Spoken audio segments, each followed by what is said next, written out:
देश के 77वें गणतंत्र दिवस के अवसर पर मैं उत्तर प्रदेश के सभी नागरिकों को हृदय से बधाई देता हूं।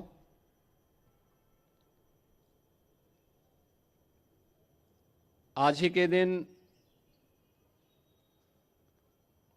1950 में भारत का संविधान लागू हुआ था। 76 वर्ष की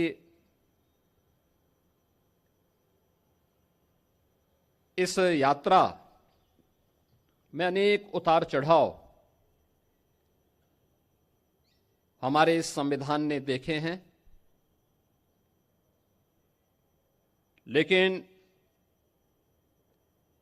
इस सब के बावजूद एक भारत श्रेष्ठ भारत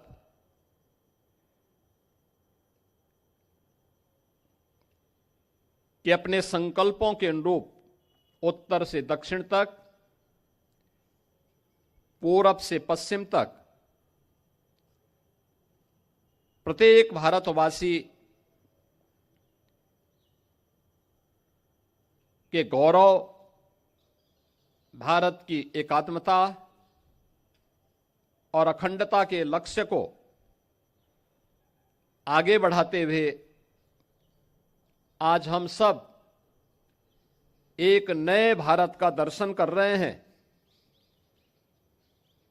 इसमें हमारे संविधान की एक महत्वपूर्ण भूमिका है। मैं इस अवसर पर राष्ट्रपिता महात्मा गांधी, जिनके नेतृत्व में भारत के स्वाधीनता आंदोलन ने एक नई ऊंचाइयां प्राप्त की, उनकी स्मृतियों को नमन करता हूं।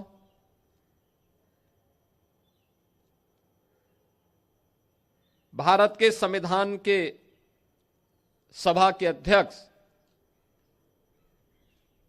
गणतंत्र भारत के प्रथम राष्ट्रपति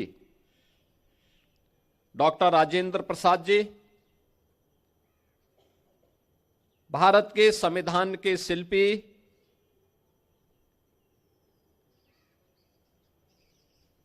बाबा साहब डॉक्टर भीमराव अंबेडकर, वर्तमान भारत के शिल्पकार लौह पुरुष सरदार वल्लभ भाई पटेल, क्रांतिकारियों के सिरमौर नेताजी सुभाष चंद्र बोस समेत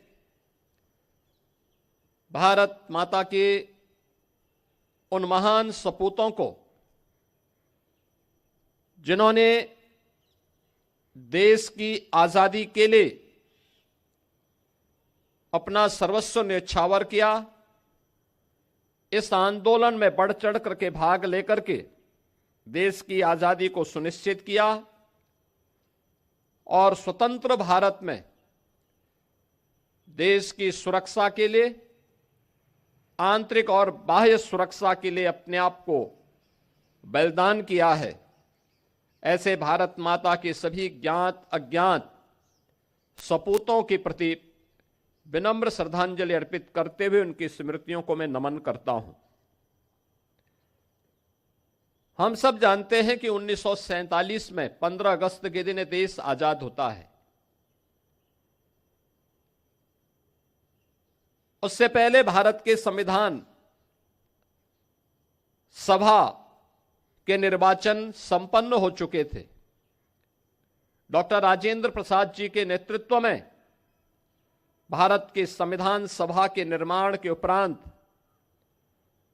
26 नवंबर 1949 को भारत ने अपने संविधान को अंगीकार किया। आज पूरा देश 26 नवंबर की तिथि को संविधान दिवस के रूप में आयोजित करता है। हर भारतवासी का दायित्व बनता है कि हम अपने संविधान के प्रति पूरी श्रद्धा और पूरे समर्पण भाव के साथ कार्य करें, क्योंकि सम और विषम परिस्थितियों में भारत का ये संबल बना है। भारत के संविधान की ये पंक्तियां कि हम भारत के लोग हर भारतवासी के लिए एक नई प्रेरणा है कि भारत के संविधान का संरक्षक, असली संरक्षक अगर कोई है तो भारत का नागरिक है। उस भारत के नागरिक के प्रति हरेक संस्था को, हरेक नागरिक को, हरेक मंत्रालय और विभागों को अपनी जवाबदेही को सुनिश्चित करना होगा और यह संविधान के प्रति हमारे समर्पण के भाव को भी व्यक्त करता है। हम सब इस बात को जानते हैं कि जब भी हम संविधान की मूल भावनाओं का अनादर करते हैं तो वास्तव में भारत माता के उन महान सपूतों का, जिनके बल पर, जिनके दम पर यह देश स्वतंत्र हुआ, हम उनका अनादर भी करते हैं। यह अनादर भारत के संविधान का नहीं बल्कि भारत के उन महान पुरुषों का अपमान है जिनके बल पर यह देश स्वतंत्र हुआ। और इसलिए हर नागरिक का यह दायित्व बनता है कि वह संविधान के प्रति पूरी श्रद्धा और समर्पण भाव के साथ कार्य करें। यह हमारे लिए एक पवित्र दस्तावेज है जो हर विपरीत परिस्थितियों में हमारा मार्गदर्शक होगा। भारत को एकता और अखंडता के सूत्र में बांधने से लेकर के देश के अंदर न्याय, बंधुता और समता के एक भाव को प्रत्येक नागरिक तक लागू करने के सपने, इस अभियान को निरंतर आगे बढ़ाने के इस क्रम को हमें जारी रखना होगा। याद रखना, ये तीन शब्द भारत के संविधान के, न्याय, समता और बंधुता, हर नागरिक को बिना भेदभाव के न्याय मिले, देश के अंदर जाति, मत, मजहब, क्षेत्र और भाषा के आधार पर किसी प्रकार का भेदभाव न हो, परस्पर समता और बंधुता का यह माहौल पूरे देश के अंदर आगे बढ़ेगा तो भारत को विकसित भारत बनाने के प्रधानमंत्री मोदी जी के अभियान को कोई रोक नहीं सकता। विकसित भारत की संकल्पना हर भारतवासी के लिए गौरव का क्षण होना चाहिए, क्योंकि यह क्षण केवल देश की आर्थिक समृद्धि का मात्र नहीं, हर नागरिक की खुशहाली का दिन होगा।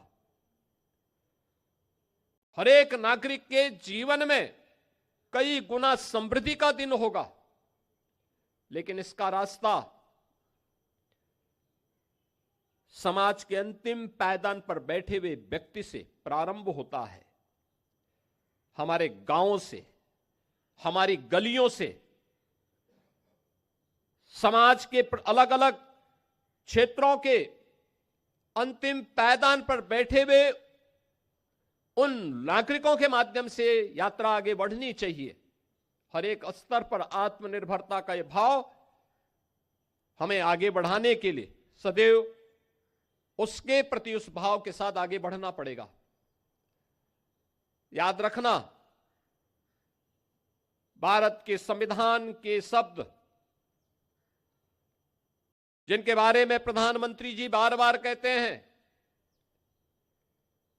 इन तीन शब्दों ने भारत के संविधान को दुनिया के सबसे बड़े लोकतंत्र के रूप में भारत को स्थापित करने में सबसे बड़ी भूमिका का निर्वहन किया है। आजादी के पूर्व देश को सामाजिक रूप से तोड़ने के लिए, विभाजित करने के लिए अनेक दुष्चक्र प्रारंभ हुए थे। कुछ लोगों ने क्षेत्र के आधार पर, कुछ लोगों ने भाषाई आधार पर, कुछ लोगों ने जातीय आधार पर देश को विभाजित करने के अनेक षड्यंत्र रचे थे, लेकिन वे सभी षड्यंत्र अधिक दिनों तक टिक नहीं पाए। जब भी संविधान के मूल भाव को कमजोर करने की साजिश होती है तो आप इस बात को देखते होंगे कि कहीं ना कहीं से इस सुगबुगाहट भी शुरू हो जाती है, जो सुगबुगाहट वर्तमान में उन भावों को कमजोर करता है जो न्याय के सिद्धांतों के विपरीत हो। भारत का संविधान व्यष्टि नहीं, समिष्टि के उस भाव के साथ हम सबको जोड़ने की एक नई प्रेरणा देता है। कोई व्यक्ति अगर यह कहता है कि मैं न्याय से ऊपर हूं, मैं संविधान से ऊपर हूं, मैं व्यवस्था से ऊपर हूं, तो मुझे लगता है कि वह भारत के संविधान की अवमानना कर रहा है। अगर कोई व्यक्ति कहता है कि बनाई गई व्यवस्था पर मेरा विश्वास नहीं, जो मैं कहूंगा वही सब कुछ होगा, यह नहीं चल सकता। और आज का यह दिवस हम सबको भारत के इस महान संविधान के प्रति उस समर्पण भाव के साथ आगे बढ़ने, उन संकल्पों को आगे बढ़ाने की एक नई प्रेरणा का दिवस है। हम सब उत्तर प्रदेशवासी भारत के इस संविधान को सम्मान देते हुए उन सभी राष्ट्र नायकों को, जिन राष्ट्र नायकों का एक ही ध्येय था और वह था राष्ट्र प्रथम का भाव, उस राष्ट्र प्रथम भाव का एक दस्तावेज भारत के संविधान के रूप में हम सबके सामने है। और यही वर्तमान के हमारे संकल्पों को, देश के संकल्पों को एक नई ऊंचाइयों तक आगे बढ़ाने में मददगार होगा। मैं आज के इस अवसर पर पूरे प्रदेशवासियों को 77वें गणतंत्र दिवस की एक बार फिर से हृदय से बधाई देते हुए अपनी शुभकामनाएं देता हूं। धन्यवाद। जय हिंद।